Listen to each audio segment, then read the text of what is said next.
5 minutes for questions. Thank you, Mr. Chairman. I'm over here, guys, in timeout, so thank y'all for being here, and thank you, Mr. Chairman, for this hearing. Cyber attacks, as we all know, can happen in an instant and the blink of an eye, and they can happen to anyone, even our own Security and Exchange Commission. And as we've heard here today, our adversaries are getting better and better at this, so we've got to get better and better at how to combat it. Mr. Johnson, it's good to see you again. Go Dogs. I don't know about all this Go Dogs. blue stuff, but anyway, go Dogs. Mr. Johnson, help me out here. This China, everything's made in China now, so including a lot of the wireless networking equipment, but China's got a national intelligence law. Very quickly, briefly, what is that?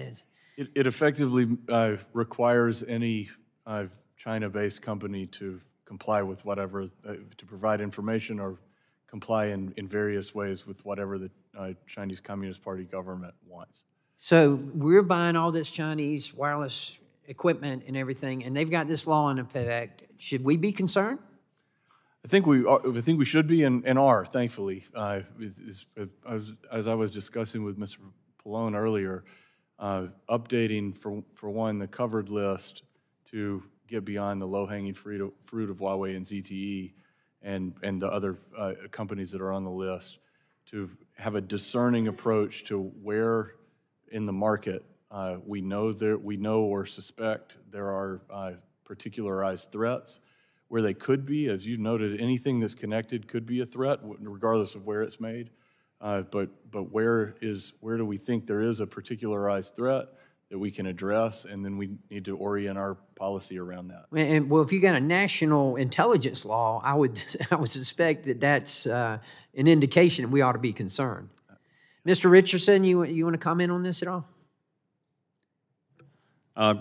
Perhaps not on the law, I'm not familiar with it, but in terms of the security of devices themselves, I think we've talked about some of the principles involved in bringing devices into networks, that you need to make sure that they're done in a way that minimizes the amount of data that's shared between devices, that they're secure, they have an ability to be upgraded over the air, so you're taking all the steps to ensure that every device that shows up in a consumer's home. I think that's a key point you just made, the ability to be upgraded as time goes on. And that needs to be done, and that's one thing that we in Congress don't have the fortitude to do, and that is to update our laws as we should. But we need to make sure it is with this equipment especially.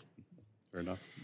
Mr. Johnson, going back to you, other countries are increasingly dependent on communication equipment manufactured by our adversaries. We know China is going to these countries and offering it to them and trying to get it in there, but they may not be as aware or as concerned about the potential repercussions. What kind of leverage does this give those adversarial countries, and what can we do in the U.S. to provide alternative equipment?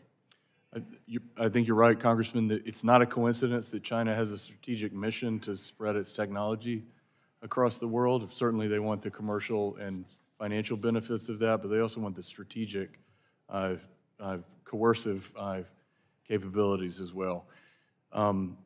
What do we do about it? I think this is where, it's something I always try to emphasize, it started with me when I was a lieutenant in the Army.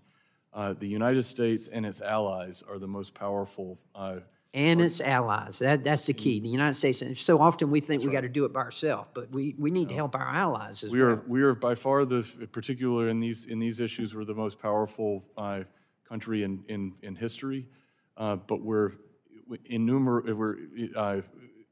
immeasurably more powerful because we have allies.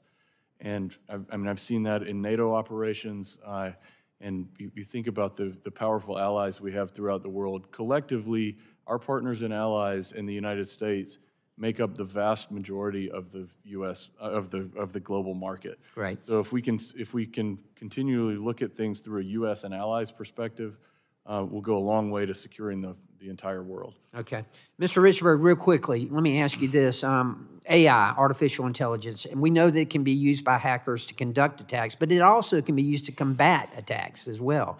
What are the ways that Fortinet and other cybersecurity companies are utilizing AI to prevent and to remediate cyber attacks?